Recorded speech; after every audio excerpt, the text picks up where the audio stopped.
सर्व मंगल मांगले शिवे सर्वार्थ साधिके शरण्ये त्र्यंबके गौरी नारायणी नमस्तुते नमस्तुते नमस्तुते। आप सभी को सनातन धर्मसार चैनल की तरफ से शारदीय नवरात्र की बहुत बहुत बधाई। नवरात्रि समापन की ओर बढ़ रहे हैं और कन्या पूजन के साथ इस पवित्र पर्व का समापन हो जाएगा। बिना कन्या पूजन के नवरात्रि की पूजा अर्चना संपूर्ण नहीं मानी जाती। कुछ लोग नवरात्रि की अष्टमी तिथि को कन्या पूजन करते हैं, तो वहीं कुछ लोग नवमी तिथि को भी कन्या पूजन करते हैं। कन्या पूजन में कुछ विशेष नियमों का ध्यान रखना चाहिए। मित्रों, आज की वीडियो बहुत ही महत्वपूर्ण है। इसको पूरा देखें और अच्छी तरह से कन्या पूजन के सभी नियमों को समझ लें और उसके बाद आप अष्टमी या नवमी जिस भी तिथि को कन्या पूजन करना चाहते हैं बहुत ही सरलता के साथ कर सकते हैं। तो चलिए वीडियो को शुरू करते हैं और जानते हैं कन्या पूजन से संबंधित सभी महत्वपूर्ण नियमों की पूरी जानकारी।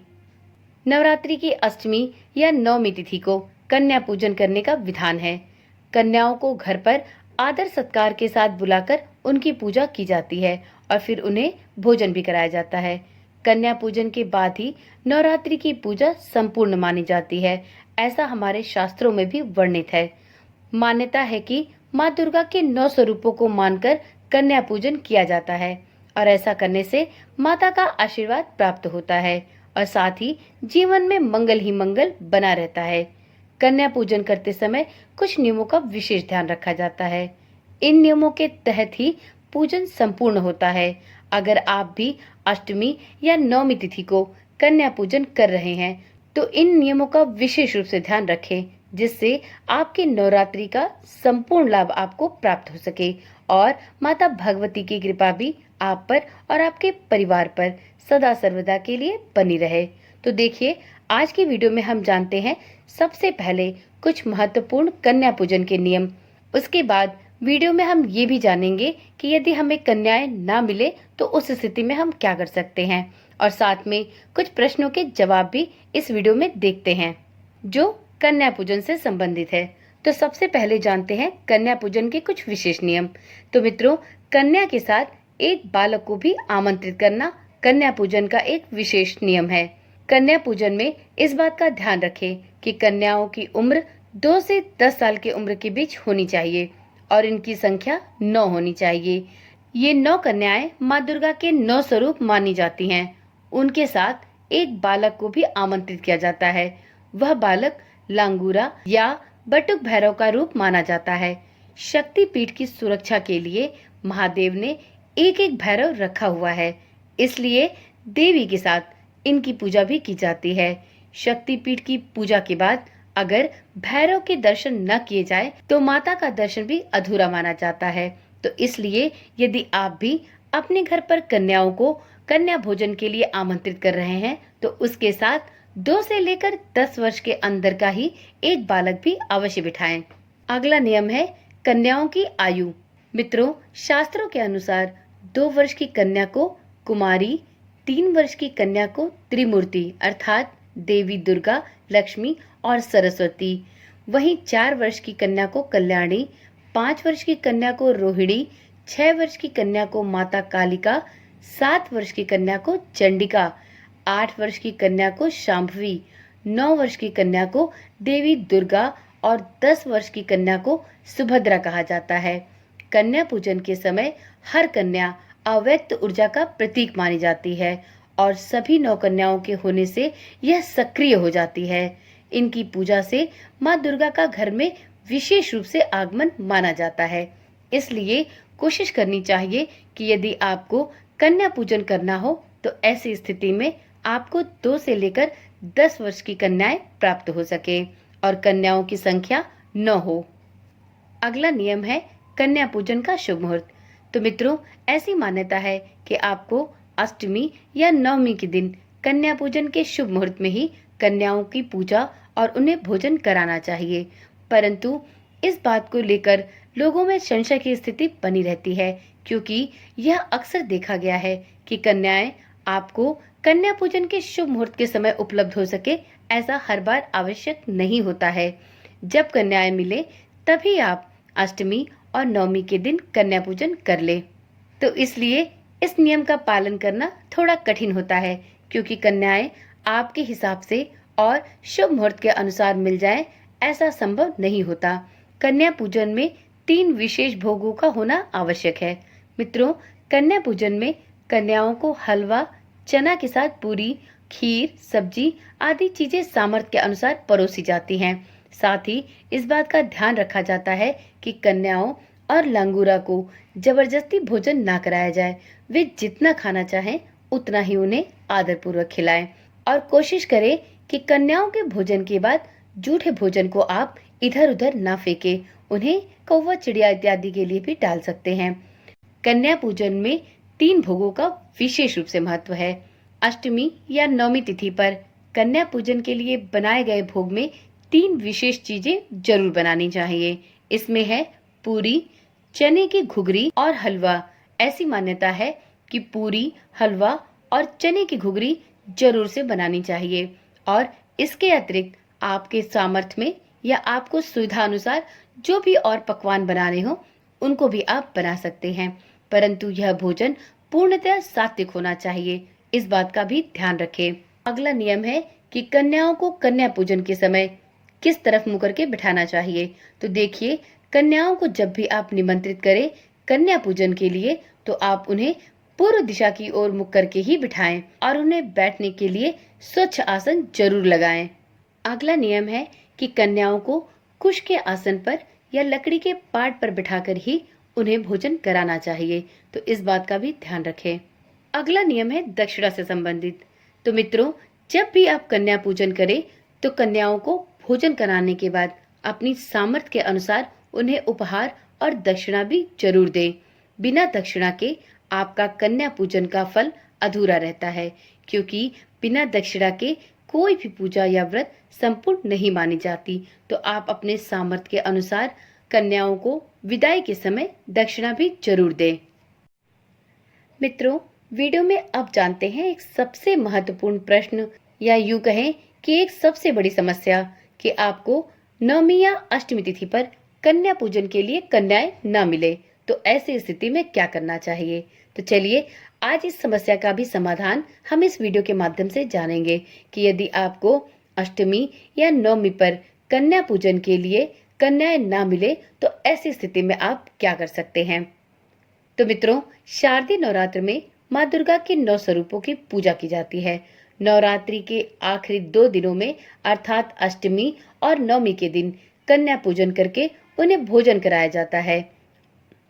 कन्या पूजन की परंपरा के अनुसार कन्याओं को देवी का रूप मानते हुए उन्हें घर पर भोजन के लिए आमंत्रित किया जाता है।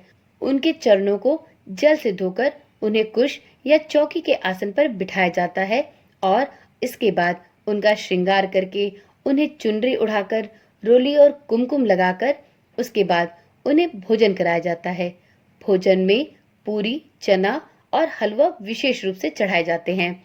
श्रृंगार का सामान उपहार में दिया जाता है और साथ ही दक्षिणा देकर उन कन्याओं का आशीर्वाद लेकर माता भगवती की पूजा संपूर्ण की जाती है।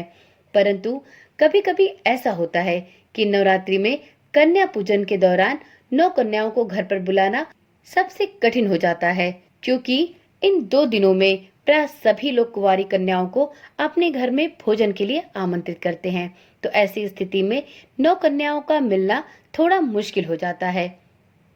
तो यदि आपको 9 कन्याएं नहीं मिलती हैं तो आप जितनी भी कन्याएं आपको उपलब्ध हो रही हैं उतनी कन्याओं को घर पर बुलाकर उनकी पूजा और उनको भोजन कराएं। और यदि आपके सामने ऐसी स्थिति है, आपको एक भी कन्या नहीं मिल रही है, तो दुर्गा सप्तशती में वर्णित है कि आप माँ को लगाए भोग का अंश छत पर पक्षियों के लिए भी रख सकते हैं। इसका फल आपको कन्या पूजन के समान ही प्राप्त होता है। या फिर आप इस भोजन को गौ माता को भी प्रसाद के रूप में खिला सकती हैं। तो यदि आपको कन्या पूजन के समय कन्याएं कम उपलब्ध हो रही हैं या नहीं मिल रही हैं, तो आप ऐसी स्थिति में 9 स्थानों पर भोग का प्रसाद निकालें और उसे गौ माता को या पक्षियों के लिए निकाल सकते हैं। इससे भी आपकी कन्या पूजन के सभी नियम बहुत ही सरलता से पूर्ण हो जाएंगे।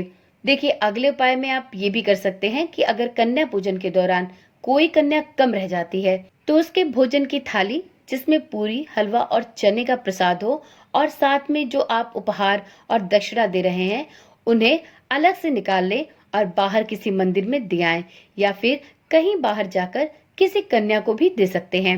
इसके साथ ही कन्या के वहीं पर पैर छूना भी ना भूलें। इस प्रकार से भी आपके द्वारा 9 कन्याओं की पूजन की समस्या दूर हो जाएगी। अगली समस्या होती है कि अगर आप कहीं घर से बाहर हैं और अपने घर पर कन्याओं को भोजन कराना संभव नहीं है, तो आप ऐसी स्थिति में सूखे मेवे, धन और कुछ प्रयोग में आने वाली उपहार की चीजों को कन्या के नाम से पूजा में रखकर पूज ले और फिर बाद में जब भी संभव हो कन्याओं को दे दे। ऐसा करने से भी कन्याओं को भोजन कराने जितना फल आप प्राप्त कर सकते हैं। कन्या ना मिलने की समस्या में आप एक उपाय और भी कर सकती हैं कि कई बार आसपास छोटी कन्याएं होती हैं तो वो अक्सर स्कूल जाने की वजह से आपके घर नहीं आ पाती या अष्टमी और नवमी तिथि पर बहुत ढेर सारे लोग कन्या पूजन करते हैं, तो ऐसी स्थिति में भी आपको कन्याएं सरलता से नहीं मिलती। इस स्थिति में आप उनके घर जाकर भी प्रसाद देकर आ सकती हैं। एक थाली में आप सारा प्रसाद और दान दक्षिणा उपहार इत्यादि रख लें और कन्या को उसके घर जाकर दे आएं और उससे उसका आशीर्वाद लेना ना भूलें। इसके अतिरिक्त कई बार ऐसा होता है कि आपको अष्टमी या नवमी तिथि पर कन्याएं नहीं मिलती, तो ऐसे में आप एक विकल्प ये भी ले सकते हैं कि आप पूरी, चना और हलवा सिर्फ प्रसाद के लिए अपने घर में बनाएं और जो आपको 9 कन्याओं के लिए भोजन बनाना था उसकी जगह पे आप सूखा प्रसाद बनाकर रख सकते हैं जो जल्दी खराब ना हो। इसके बाद जब भी आपको कन्याएं मिले आप उन्हें यह प्रसाद दे सकती हैं। मित्रों, कन्या पूजन के लिए हम अक्सर आस पड़ोस के बच्चों पर ही ध्यान देते हैं। ज्यादा से ज्यादा किसी खास रिश्तेदार के बच्चों को भी भोजन के लिए बुला लेते हैं। हालांकि आप अपने लिए काम कर रहे लोगों के बच्चों को भी कन्या पूजन के लिए आमंत्रित कर सकते हैं। इससे जहां उनके माता पिता को खुशी होगी वहां उनके बच्चों को भी आप कन्या पूजन में सम्मिलित करके उनकी वजह से अपने कन्या पूजन की परंपरा और इस नियम को विधि पूर्वक संपन्न कर सकते हैं। तो जैसे आपके घर में अगर कोई हाउस हेल्पर हो, ड्राइवर हो, कॉलोनी के गार्ड या बाकी लोग जो आपके लिए काम करते हैं उनके बच्चों को भी आप अपने घर में कन्या पूजन के लिए बुला सकते हैं। जहां आप नवरात्रि में कन्या पूजन के फल को प्राप्त करेंगी वहीं आपको गरीबों की ढेर सारी दुआएं भी मिलेंगी। तो आप इस विकल्प को भी यदि चाहें तो प्रयोग कर सकती हैं। कन्या पूजन के लिए यदि 9 कन्याएं ना मिले तो क्या करें? तो मित्रों, आप ऐसा भी कर सकते हैं कि यदि आपको एक ही कन्या मिले तो आप उसकी पूजा 9 बार करें और आप 9 जगह पर ही उसके लिए थोड़ा थोड़ा भोजन निकालें और उसे ही 9 कन्याओं के बराबर पूजकर उसे दान दक्षिणा और उपहार दे, उसे 9 जगह पर भोजन कराएं। इस प्रकार से भी आप एक ही कन्या के द्वारा 9 कन्याओं की पूजन का फल प्राप्त कर सकती हैं। और यदि आपको कन्या पूजन के लिए एक भी कन्या ना मिल रही हो तो ऐसी स्थिति में एक विकल्प और भी है जिसको आप चुन सकती हैं। तो मित्रों, माता दुर्गा को ही कन्या पूजन के लिए आह्वान करें, उनकी पूजा ठीक वैसे ही करें जैसे आपने कन्या पूजन के लिए कन्याओं को बुलाकर करना है। आप सबसे पहले एक चौकी ले लें, उस पर लाल वस्त्र बिछाकर माँ को विराजित करें। माँ के पैर उसी तरह से पखारें जैसे आप कुंवारी कन्याओं का पखारते हैं। उसके बाद माँ को रोली कुमकुम का टीका लगाएं, चुनरी चढ़ाएं और प्रसाद में बनाए हुए पूरी, चना और हलवा का भोग माता को अर्पित करें। उन्हें दान दक्षिणा एवं उपहार भी अर्पित करें और माँ से प्रार्थना करें कि हे माँ, मैंने आपका ही एक कन्या के रूप में आह्वान किया है, कृपा करके आप इस कन्या पूजन को स्वीकार करें। और इसके बाद आप माता को जो भी चीजें आपने अर्पित की हैं उन्हें आप सुरक्षित स्थान पर रख लें। इसके बाद आपने जो भी चीजें माता को कन्या रूप में अर्पित की हैं उसमें से दान दक्षिणा और उपहार जो है वो आप बाद में किसी भी छोटी कन्या को दे दे जो कि 2 से 10 साल के बीच की हो। और जो आपने माता को भोजन या प्रसाद भोग में चढ़ाया है उसे आप गाय को खिला सकते हैं या आप इस भोजन को घर के बाहर निकलकर किसी मंदिर या बाहर में जो भी कन्याएं उपलब्ध हो उनको भी खिला सकते हैं। और यदि आपको कोई भी कुंवारी कन्या नहीं मिलती है, आपको गाय भी नहीं मिल रही, तो ऐसी स्थिति में उस प्रसाद को आप परिवार के सभी लोगों में वितरित कर सकती हैं, क्योंकि वो भी एक माता का प्रसाद ही है। तो आप बिना किसी दुविधा में पड़े इस तरह से भी कन्या पूजन कर सकती हैं। एक उपाय और भी है, यदि आपको कन्या पूजन के लिए कन्याएं ना मिल रही हो, तो ऐसी स्थिति में आप कन्या पूजन के समय जो भी आपको राशि कन्या पूजन के निमित्त निकालनी थी और उससे आपको सारी तैयारियां करनी थी, आप उतने पैसे निकाल ले और उसे 9 कन्याओं के हिसाब से वितरित कर ले और उसे पूजा के समय माता के सामने अर्पित कर दे और उनसे क्षमा याचना के साथ यह प्रार्थना कर ले कि माँ, ये पैसे मैंने उन 9 कन्याओं के निमित्त निकाले हैं जो आपके सामने मैं चढ़ा रही हूँ, आपको अर्पित कर रही हूँ, और आप ऐसा ही मानिएगा कि मैंने आज 9 कन्याओं का पूजन किया है। और इसके बाद आप जैसे विधि विधान से घर में कन्या पूजन करती हैं, उसी तरह से माँ का आवाहन करके माँ की पूजा कर ले, माता को भोग प्रसाद चढ़ा ले और अष्टमी या नवमी तिथि पर जिस तरह से भी आप कन्या पूजन से पहले माता की पूजा करती हैं, उसी तरह से माता की पूजा करें और उन पैसों को आप माता को अर्पित कर दे। और बाद में जब भी आपको 2 से 10 साल की कन्याएं दिखती रहें, तो आप उन पैसों को उन 9 कन्याओं में वितरित कर दें। आप चाहें तो कन्या न मिलने की स्थिति में एक और विकल्प भी ले सकती हैं। आप 9 उपहार और दक्षिणा के साथ 9 भोजन के पैकेट बनाएं। ये पैकेट आप सूखे बाजार से भी मंगा सकती हैं या स्वयं घर पर भी हलवा पूरी और चना बनाकर उसे गिफ्ट पैक में पैक कर सकती हैं। और इसके बाद आप मंदिर में या बाहर में जहां भी आपको 2 से लेकर 10 वर्ष की कन्याएं दिखे, आप उन्हें इन 9 पैकेट का वितरण कर सकती हैं। तो इस प्रकार से भी आपकी कन्या पूजन के सभी नियम पूरे हो सकते हैं। तो आप देख लें, इन विकल्पों में से जो भी विकल्प आपके लिए सही और उचित हो, आप उसे अपनाकर अपनी कन्या पूजन का कार्य भली प्रकार से संपूर्ण कर सकती हैं। तो मित्रों, ये तो रही वो जानकारियां जो कन्या पूजन के लिए कन्या न उपलब्ध हो पाने की स्थिति में आप कर सकती हैं। अब जानते हैं कन्या पूजन से संबंधित कुछ प्रश्नों के जवाब। तो सबसे पहला प्रश्न है कि नवरात्रि में कन्याएं ना मिले तो क्या करें? तो देखिए, इसका उत्तर आपको बहुत अच्छी तरह से मिल चुका है। आपके पास कई विकल्प हैं। आप उन विकल्पों में से जो भी आपको उचित लगे, आप उसे अपनाकर कन्या पूजन का रस्म निभा सकते हैं। अगला प्रश्न है कि क्या एक कन्या को भोजन कराया जा सकता है? तो इसका भी उत्तर आपको वीडियो में मिल चुका है। आप वीडियो को अच्छी प्रकार से देख ले तो आपको समझ में आ जाएगा कि एक कन्या मिलने की स्थिति में आप क्या कर सकती हैं। अगला प्रश्न है कि क्या दशमी के दिन कन्या पूजन किया जा सकता है? तो देखिए, सबसे पहली बात कि कन्या पूजन विशेष रूप से अष्टमी और नवमी के दिन किया जाता है, लेकिन नवरात्रि के 9 दिनों तक आप कभी भी कन्या पूजन कर सकते हैं। इसके लिए अष्टमी या नवमी का इंतजार करने की कोई जरूरत नहीं होती। और यदि आप नवमी की पूजा करके उसके बाद आप कन्या पूजन करना चाहते हैं, तो ऐसी स्थिति में दशमी के दिन भी आप कन्या पूजन कर सकते हैं। इसमें कोई भी समस्या नहीं है। अगला प्रश्न है कि यदि 9 दिन का व्रत ना रखा हो तो भी क्या कन्या पूजन कर सकते हैं? तो जी हाँ, यदि आपने नवरात्रि के 9 दिनों का व्रत नहीं रखा है, यदि आपने सिर्फ प्रतिपदा और अष्टमी का व्रत ही रखा है, तो ऐसी स्थिति में भी आप कन्या पूजन कर सकते हैं। इसके लिए नवरात्रि के 9 दिनों तक व्रत रखना आवश्यक नहीं है। यहाँ तक कि यदि आपने नवरात्रि के 9 दिनों में या नवरात्रि के 2 दिनों का भी व्रत नहीं रखा है और फिर भी आप कन्या पूजन करना चाहती हैं, तो ऐसी स्थिति में भी आप सरलता पूर्वक कन्या पूजन कर सकती हैं। बस कन्या पूजन के जो विशेष नियम हैं, उनको अवश्य माने और उन नियमों के अनुसार ही कन्या पूजन की परंपरा का निर्वहन करें। इससे आपको माता भगवती की कृपा अवश्य प्राप्त होगी।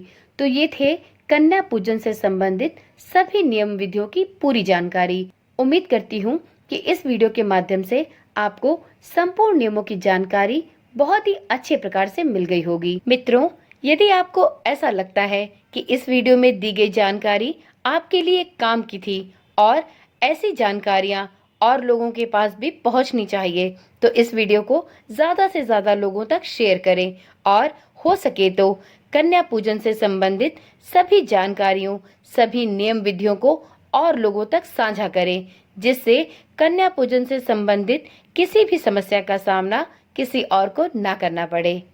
तो चलिए आज की वीडियो यहीं पर समाप्त करते हैं।